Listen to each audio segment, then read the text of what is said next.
se chama o que é ser igreja. Olha, depois de nós estarmos vivos e de nós termos buscado o poder de Deus na nossa vida, nós precisamos do poder de Deus para sermos igreja, porque é isso que nós queremos que as pessoas sejam junto conosco, não é verdade? Nós queremos que as pessoas compreendam o amor de Deus e se ajuntem a nós naquilo que nós vivemos, porque nós entendemos que essa não é a melhor maneira de viver, é a única maneira de viver. E aí nós precisamos do poder de Deus para poder vivermos o que é ser igreja. E aí nós vamos ver daqui para frente então o que é ser igreja, porque Deus nos abençoe de maneira tal que essa pandemia passe e nós voltemos a nos reunir, né? Tem gente que a gente não vê há muito tempo, né? Porque a gente tem 2 cultos de celebração aqui, então vem um pouco de manhã, um pouco à noite, às vezes vem mais gente de manhã e vem menos gente à noite, né? E vice-versa. Tem as pessoas que estão também no grupo de risco e que não podem estar. Tem pessoas que por algum motivo estão passando por alguma situação que não podem vir, né? Pessoas que dependem de ônibus, né? Fica complicado porque chegou no determinado horário e não tem ônibus mais, gente. Então, nós queremos que passe logo esse momento. E eu tenho certeza de que Deus já está preparando a nossa igreja, especialmente a Igreja Batista Conexão, para que nós possamos viver tudo que Deus tem para nós ao passar desse momento. Amém. Amém? E aí, então, nós precisamos de entender o que é ser igreja. Se alguém perguntar para você o que é ser igreja, talvez você fique engasgado, não é verdade? E aí eu queria que a gente pensasse em algumas coisas muito, mas muito sérias sobre isso. Porque como nós queremos talvez que alguém se ajunte a nós em algo que às vezes nós não sabemos explicar, não é difícil? Então, o que eu queria que nós pensássemos daqui para frente, nessas semanas, sobre o que é ser igreja. Amém? E aí a mensagem de hoje, a gente pode passar, significa o que é a igreja. O que é igreja? Se alguém te perguntasse o que é igreja, o que você responderia aí? O que viria à sua mente? Talvez viria à sua mente aquela capelazinha que tem uma cruzinha em cima, onde você vai, não é isso?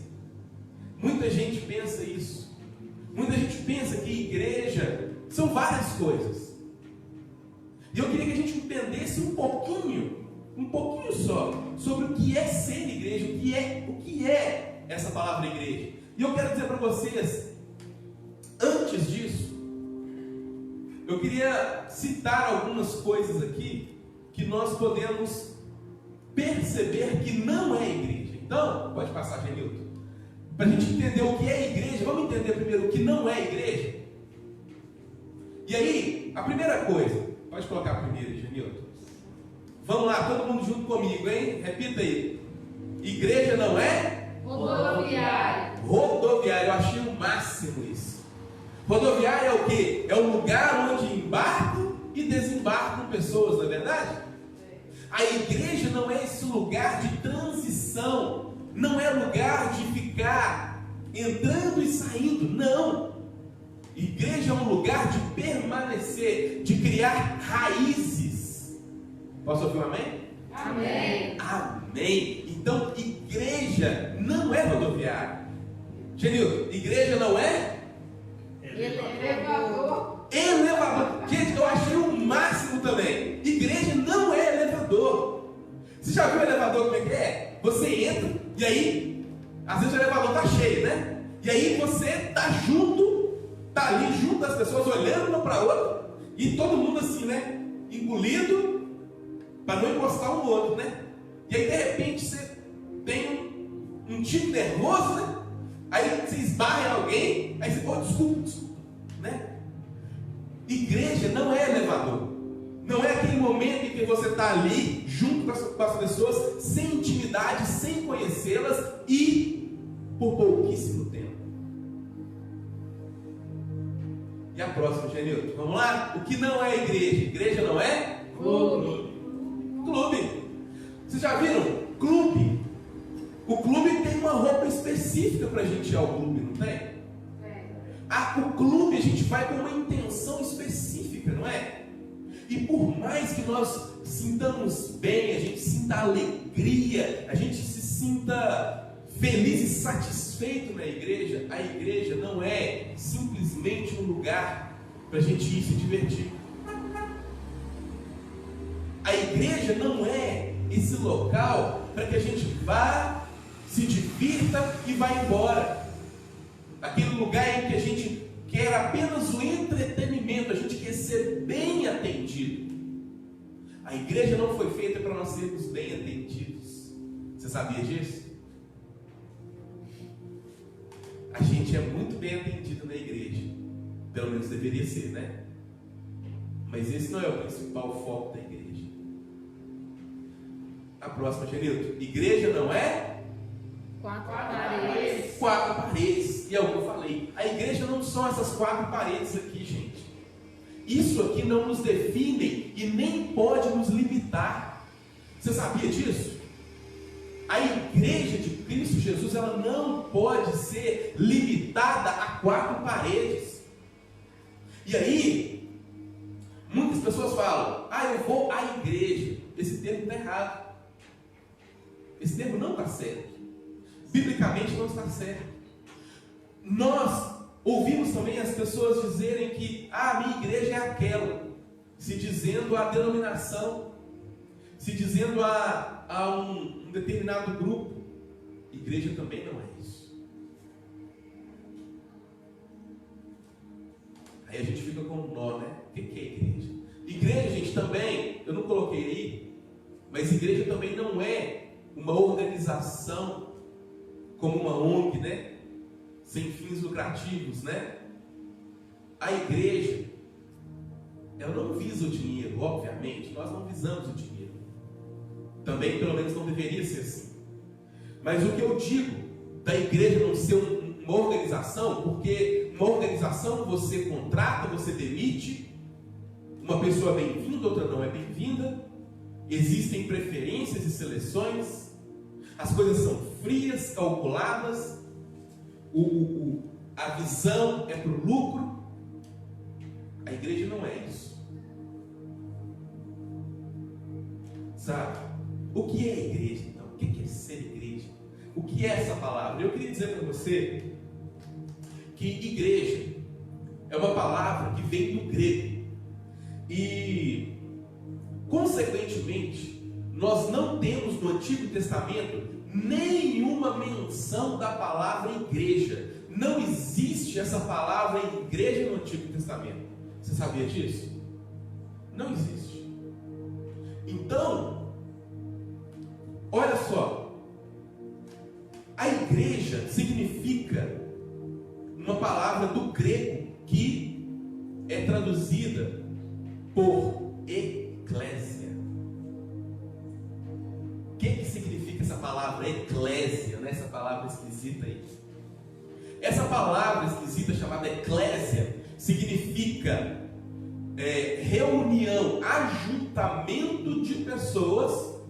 E o termo que eu gosto que eu me familiarizo mais é chamados para fora. É aquele grupo que então é ajuntado, são pessoas que são ajuntadas, porque só se aplica a pessoas, não se aplica a coisas. Lá no grego tem essa conotação. Então, eclésia é aquele grupo de pessoas que são lançados para fora. Então eles são primeiro reunidos e depois lançados. Isso significa eclésia, igreja. Então, tendo dito isso, nós vamos entender um pouco melhor sobre a igreja. E olha, abra sua Bíblia aí, Mateus capítulo 16. O Juliano vai projetar a referência aí. Mateus 16, do 13 em diante, nós vamos ler. Olha só, enquanto você acha aí, deixa eu explicar o que está acontecendo aqui nesse texto. O Senhor Jesus, ele se reúne com os seus discípulos depois dele ter feito vários milagres, dado vários ensinamentos, feito muitas maravilhas. Ele chega e faz uma avaliação com seus discípulos. E aí, aqui aparece a primeira vez que é dito a palavra igreja. Por isso nós dizemos que Jesus Cristo, ele institui, ele cria a igreja. Então a igreja é criação do nosso Senhor Jesus. Quem crê que o Senhor Jesus, ele só faz coisas boas. Aleluia. Então deixa eu te dizer, a igreja é uma bênção. Amém. E aí, nós vamos ler aqui, eu queria que você prestasse bastante atenção. Nós vamos ler a partir do 13, tá certo? Amém. Então, o 13 diz o seguinte: chegando Jesus a Cesareia de Filipe, uma cidade, ele perguntou aos seus discípulos, ele fez uma avaliação, ele perguntou a eles, vamos ver aqui, e aí a pergunta é: quem os outros dizem que o Filho do Homem é? Vocês repararam que ele não diz diretamente quem eles dizem que eu sou? O termo Filho do Homem significa claramente o Messias. Quando se falava para o judeu o Filho do Homem, o Filho do Homem, se dizia o Cristo, ao Salvador, ao ungido do Senhor, aquele que traria libertação para Israel. Então, quando Jesus faz essa pergunta, ele fala: quem os outros dizem que o Filho do Homem é? E aí olha o 14. Eles responderam: alguns dizem que é João Batista. Alguns acreditavam que o Filho do Homem, o Messias, era João Batista. Outros, Elias. E ainda outros, Jeremias ou um dos profetas. Então aqueles ali achavam que o Messias, o Salvador, era uma dessas pessoas. Mesmo Jesus ainda tendo feito grandes coisas, sinais e maravilhas, prodígios. Isso era o que os outros que estavam longe, distante de Jesus, achavam. É isso que eles diziam. Mas olha o verso 15. O verso 15, Jesus ele faz uma outra pergunta. E aí ele traz mais perto para nós. Ele traz mais perto. E ele fala: e vocês? Perguntou ele: quem vocês dizem que eu sou? Ele pergunta: quem vocês dizem que eu sou? O que vocês acham de mim? E aí, o 16, Simão Pedro respondeu: tu és o Cristo, o Filho do Deus vivo. Gente, essa revelação é profunda, profunda demais. Pedro estava dizendo assim: olha, você é aquele a quem as Escrituras falavam, você é aquele de quem os profetas profetizavam, sabe, você é o ungido de Deus, você é o Cristo. E aí, o 17, respondeu Jesus: feliz é você, Simão, filho de Jonas. Mais do que feliz, bem-aventurado é você, Simão, filho de Jonas. E algumas traduções diz Simão bar Jonas. O bar significa que é filho de. Então ele diz: bem-aventurado, feliz é você, Simão, filho de Jonas, porque isso não foi revelado por carne ou por sangue. Olha, nenhuma pessoa no mundo, ninguém na face da terra até então tinha essa revelação de que Jesus Cristo, ele era o Cristo de Deus, ele era o próprio Deus encarnado. Ele teve essa revelação de Deus. ele fala: não foi revelado por carne ou sangue, mas por meu Pai que estás no céu. Deixa eu te falar uma coisa. Eu não sei você, mas quando eu recebo uma palavra vinda de Deus, uma palavra de conhecimento, de sabedoria, gente, eu fico doido para transmitir isso. Você já imaginou? Porque Pedro recebeu uma revelação direta de Deus. E eu imagino que ele não se conteve em si mesmo, porque ele descobriu: olha, eu estou aqui de cara com o Senhor, o Rei dos Reis, o Criador dos céus e da terra. E aí ele vai e não se aguenta, e ele, antes de todo mundo, ele fala: tu és o Cristo. Ele quer revelar, ele quer trazer a revelação que ele teve. E aí ele traz essa revelação, e ele explode com essa maravilha. Gente, isso faz todo sentido para nós que somos cristãos. Jesus, ele é o Cristo. Eu sou formado em história, né? Você sabe. E eu tive uma professora que ela falava assim, falava desse jeito: olha, se o Jesus, que é esse Deus aí que vocês falam, existiu, eu não sei, mas que teve um homem que chamava Jesus, que andou na terra, viveu aproximadamente há 2000 anos atrás, esse aí existiu. Gente, precisa de mais alguma coisa? Não. Mais nada. Aleluia. Glória a Deus. Ele é tão poderoso, que o tempo foi dividido em dois a partir da sua existência. Amém. Na terra. Amém. A partir do seu nascimento, porque o mundo é dividido entre antes e depois de Cristo. Todos têm que se dobrar diante do Rei dos Reis. Aleluia. E aí, o 18, Jesus diz: eu lhe digo que tu és Pedro, você é Pedro. Pedro, gente, significa, no grego, significa pedra, uma pequena pedra. E aí, ele faz um trocadilho aqui no grego: eu digo que você é Pedro, mas sobre esta pedra edificarei a minha igreja. O que ele está dizendo? Aqui, pedra não é a mesma pequena pedra, mas significa a palavra rocha, Petros. E aí, é como se ele estivesse dizendo: olha, você é uma pedrinha, teve uma revelação pequena de Deus, mas esta afirmação que você diz aí é a rocha em que todos podem se apoiar, em que todos podem colocar os seus pés. Amém. Sobre esta pedra edificarei a minha igreja. E aí Jesus traz para nós a primeira vez falando sobre igreja, e Jesus institui então a igreja, a eclésia, aquele grupo de pessoas que foi chamados para serem lançados. Ele diz: sobre essa pedra, sobre a afirmação de que Jesus, ele é o Cristo de Deus, a igreja foi estabelecida. Então, uma igreja que não tem Cristo como centro, quando ela não é cristocêntrica, ela está fora totalmente. Jesus tem que ser o centro da igreja. Ele tem que ser a rocha onde nós pisamos. Posso ouvir um amém? Amém.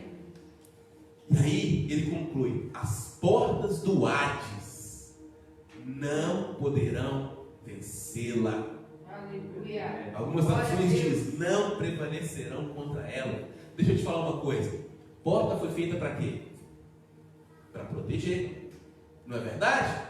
Aqui nós somos assaltados, né? As portas servem para quê? Para proteger o que está aqui dentro, não é verdade?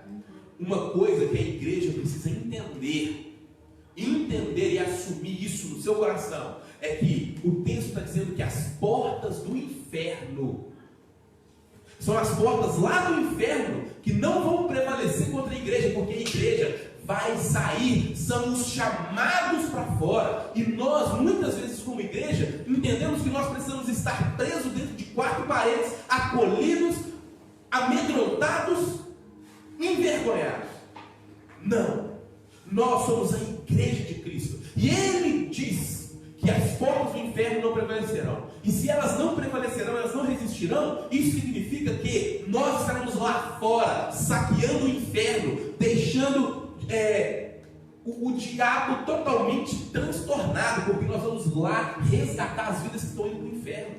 Glória a Deus. As vidas que estão nas garras dele, nós vamos tirar elas das mãos dele. As portas do inferno não prevalecerão, vocês entendem isso? Glória a Deus. Sabe, gente, nós precisamos de ir, porque, olha, é nós que vamos bater na porta do inferno até arrebentar com ela.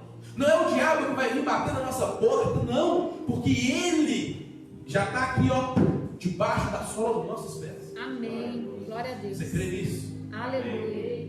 Então diga, a igreja A igreja prevalecerá. prevalecerá. Aleluia. Amém. Glória a Deus. Olha, gente, e aí? Então, isso aqui foram as palavras que Jesus disse sobre quando ele iniciaria a igreja.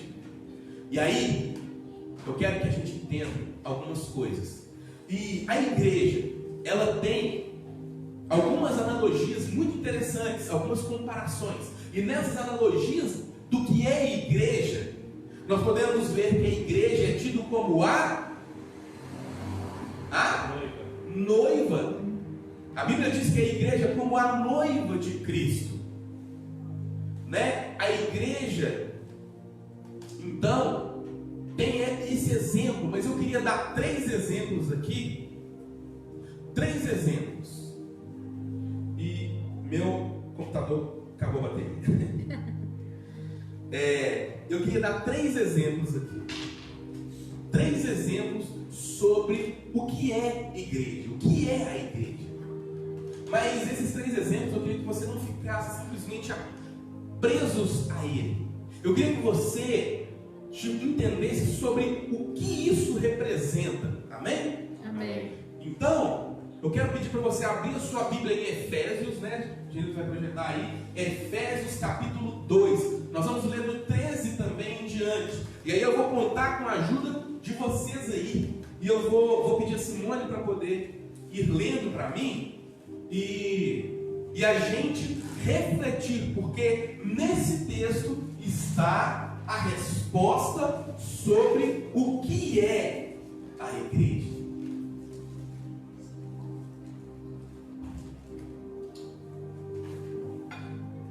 Efésios capítulo 2, do 13 em diante. Amém? Amém.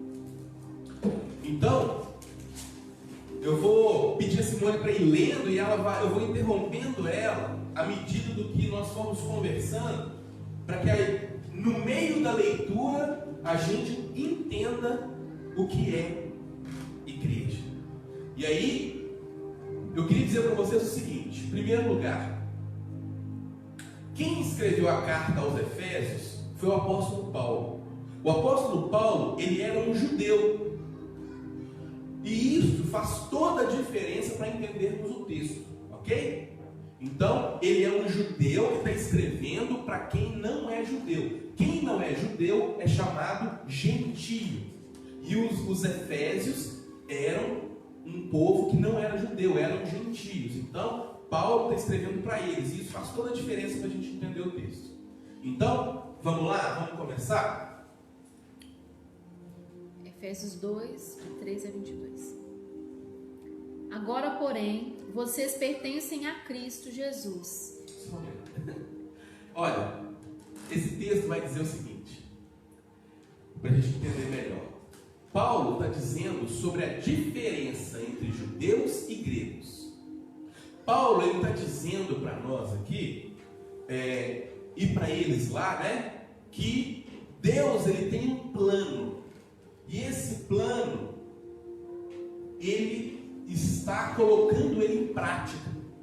E o fato de ter uma diferença entre judeus e gregos, e não judeus, né, gentios, teve um problema que precisou ser corrigido ao longo do caminho.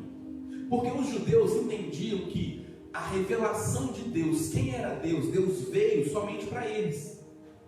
E Paulo está mostrando aqui que não, que Deus mandou Jesus e ele veio para todo mundo. Então, nisso ele tem um plano, ele tem um propósito. Ok? Então, pode ler, Simone.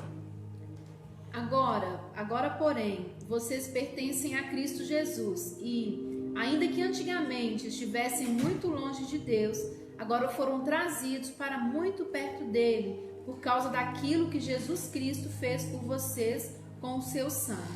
Olha só. Antes, então, vocês, ele está falando vocês, gentios, ou seja, nós, estão sendo chamados para perto de Deus. Nós estamos sendo chamados para perto de Deus. Porque antes nós não estávamos perto de Deus. Porque quando nós vivemos uma vida sem nos entregar a Ele, nós estamos vivendo uma vida longe dele. Nós precisamos de nos entregar, de entregar a nossa vida a Cristo, né? E aí, quem era o povo que mais estava perto de Deus? Por isso que ele fala, vocês estavam longe. Por quê? Porque quem estava mais perto era o povo a quem recebeu a revelação de Deus em primeiro lugar. Quem que foi? O povo hebreu, que depois se tornou Israel e que depois se tornou o povo judeu. É o povo de Deus, o povo que Deus escolheu para se revelar, mas não para que o povo retesse Deus, mas que esse povo fosse a atalaia de Deus, fosse o povo que mostrasse Deus para o resto do mundo. E eles não entenderam isso. Então, Paulo fala, vocês estão sendo chamados para perto agora. Agora, vocês estão sendo trazidos para perto de Deus. Pode continuar, Simone. Porque o próprio Cristo é a nossa paz. Aleluia, gente. Jesus Cristo, Ele é a paz. Ele traz a paz em nossas vidas.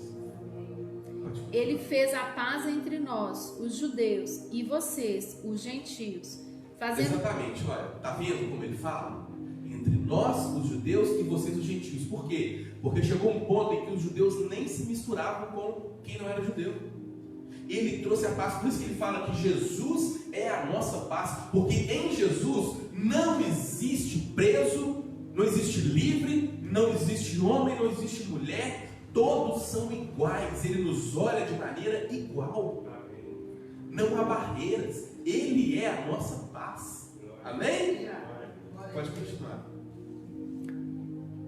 Ele fez a paz entre nós, os judeus, e vocês, os gentios, fazendo de todos nós uma só família, derrubando a muralha de desprezo que nos separava.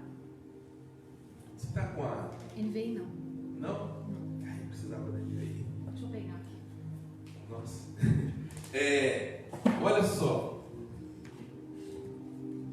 Ele destruiu todas as barreiras. Todas que existiam entre as pessoas para alcançar a Deus. E infelizmente hoje em dia, vocês já viram que tem pessoas que dizem assim, olha, fulano está cheio de problema, cheio de pecado, então você conserta a sua vida lá para depois você vir para a igreja? Está totalmente errado. Totalmente errado. Amém, já tô. Então, comece a ler de novo então, porque a gente vai... Isso, do 3, aí a gente vai...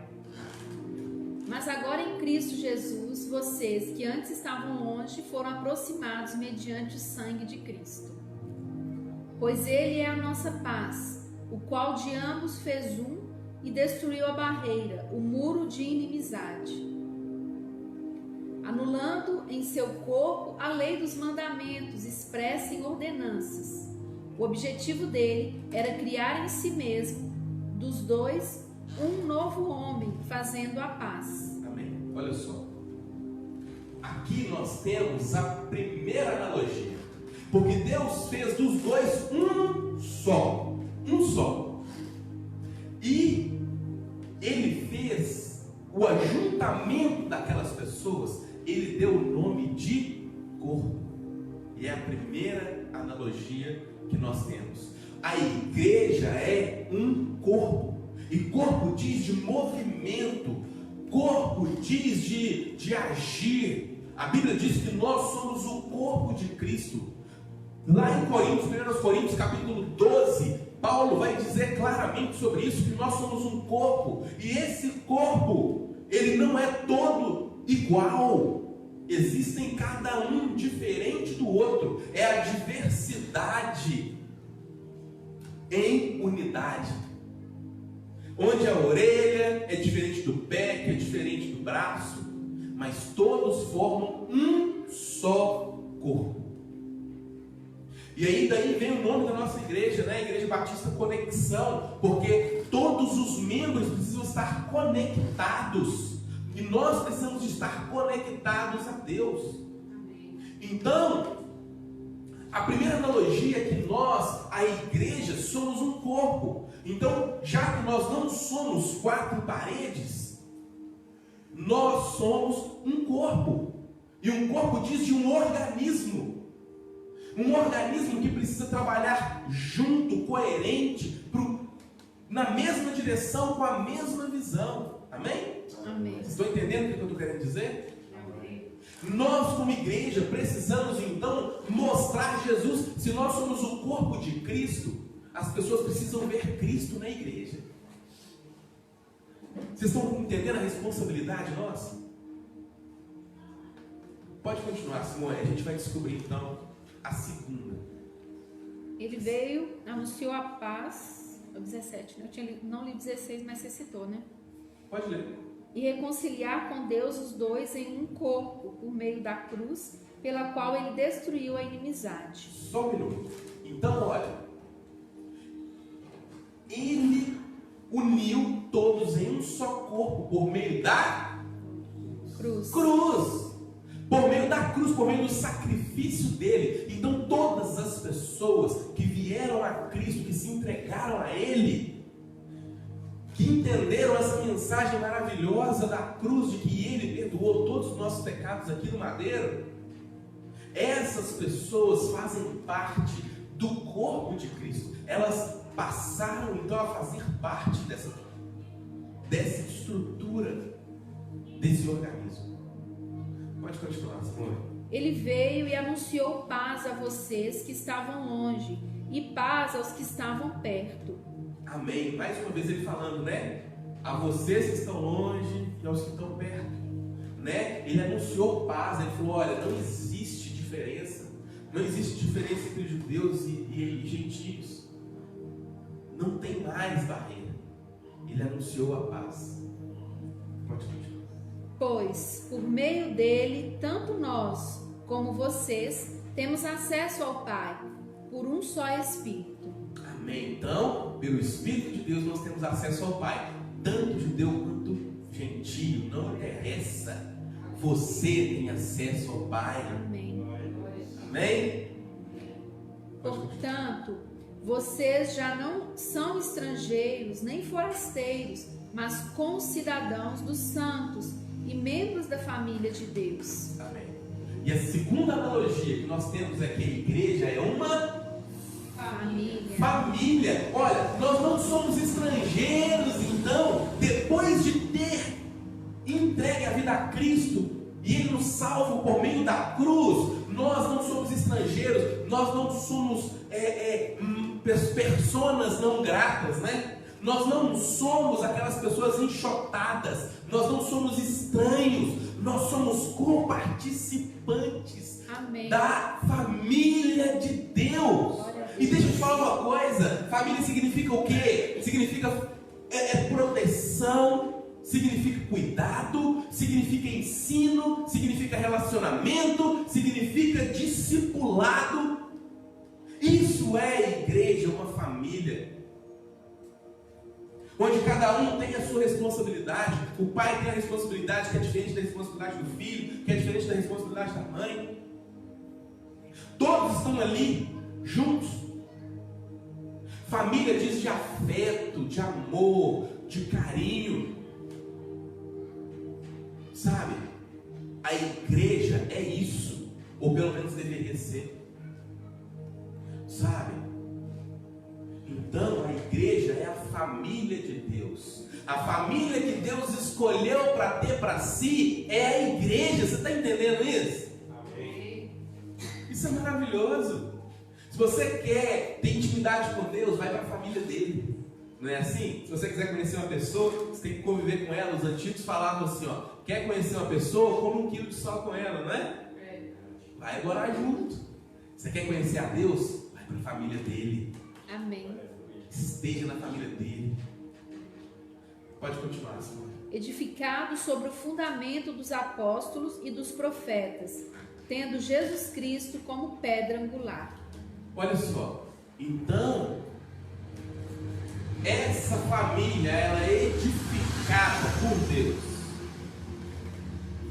nos ensinos dos apóstolos, na doutrina dos apóstolos e dos profetas, ou seja, com base nas Escrituras.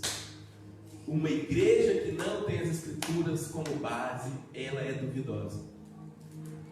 E aí, vem então a terceira analogia, o terceiro exemplo.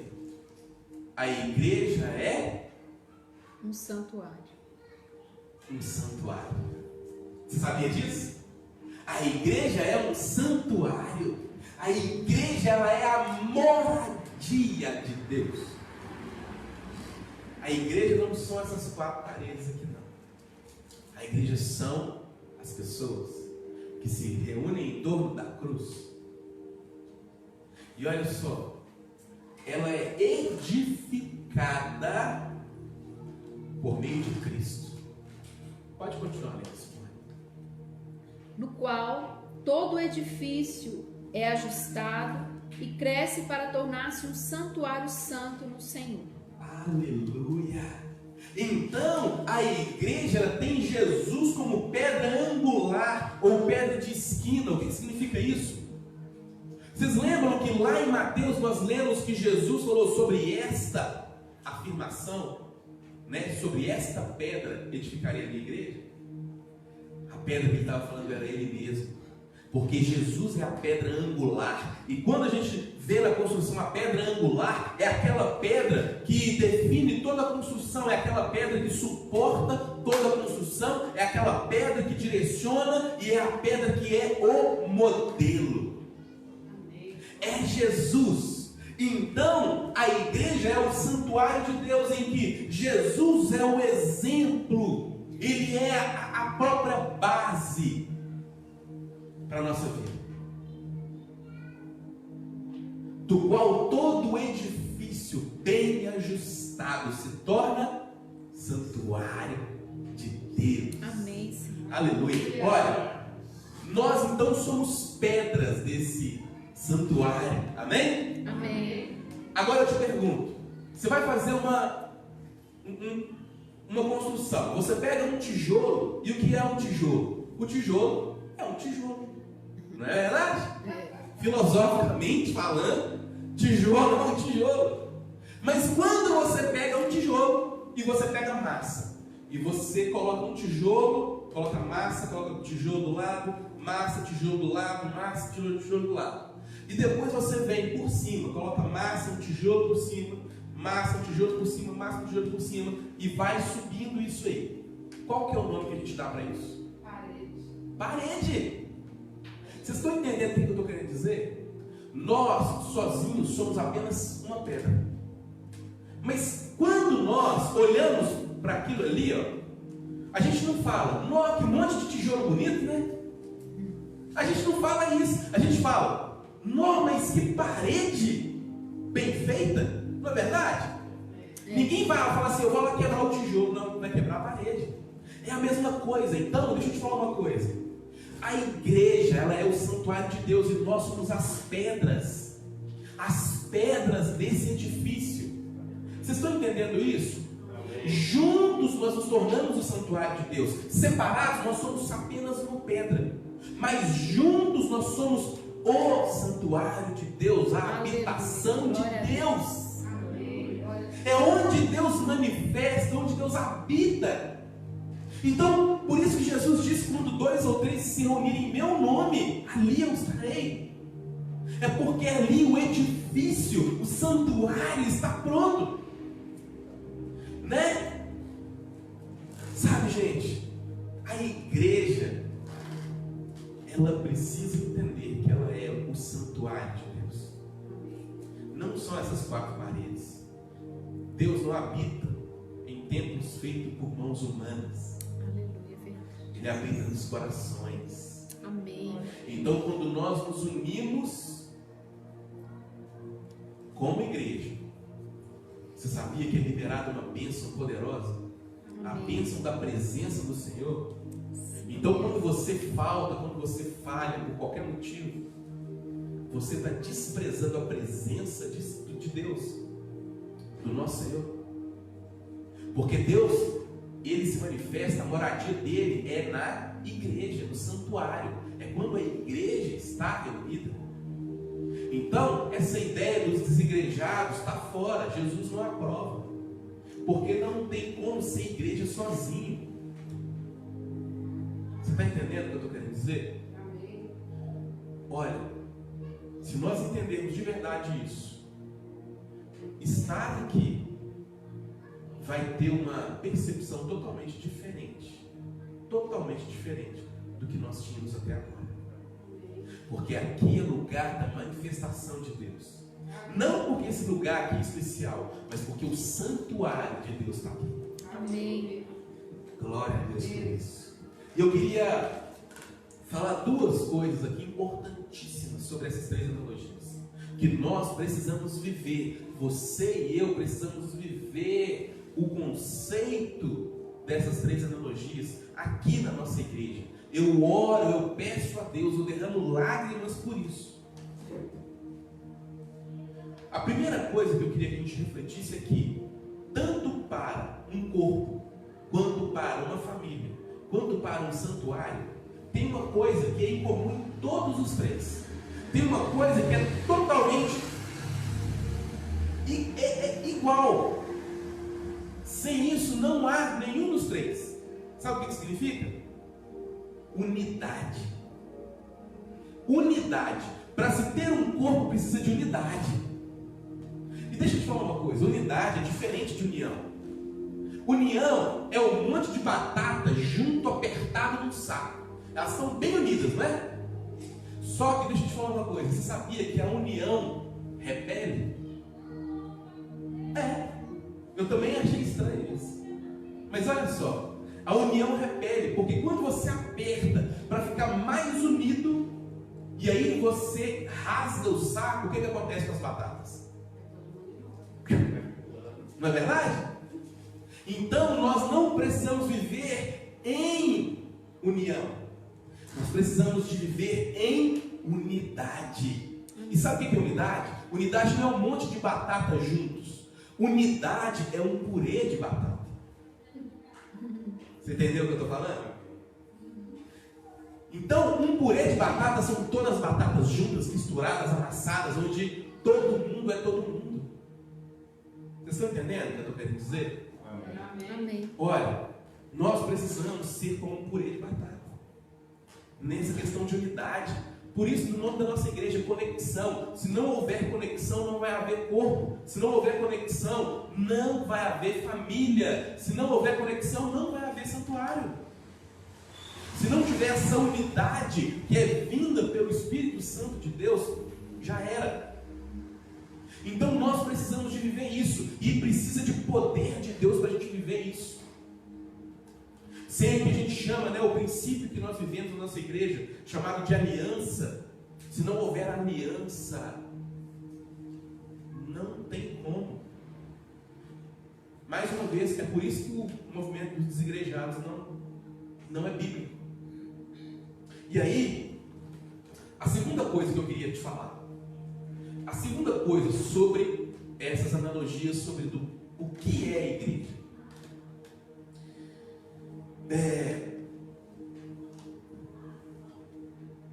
Sabe, gente, nós podemos ter várias percepções, vários entendimentos sobre o que é igreja, mas nós precisamos de entender que a igreja só é igreja pela presença do Senhor. Se não for a presença de Deus, nada faz sentido. Não faz. E aí, eu queria dizer para vocês, depois vocês leiam o texto aí de novo, e vocês vão ver claramente. E a igreja é um corpo para o Filho, porque Jesus é o cabeça da igreja. Amém? Amém. A igreja é cristocêntrica. Então, a igreja é um corpo para o Filho, ela é uma família para o Pai, porque nós somos parte da família de Deus. Ela é uma família para o Pai, e ela é um santuário para o Espírito. Amém. Onde a manifestação de Deus é vivida plenamente. Amém. Com todo o seu poder. Sabe? Então, eu achei interessante essas 3 analogias, porque ela traz Deus para o centro. E eu queria que a gente orasse então, agradecendo a Deus, porque agora nós tivemos uma compreensão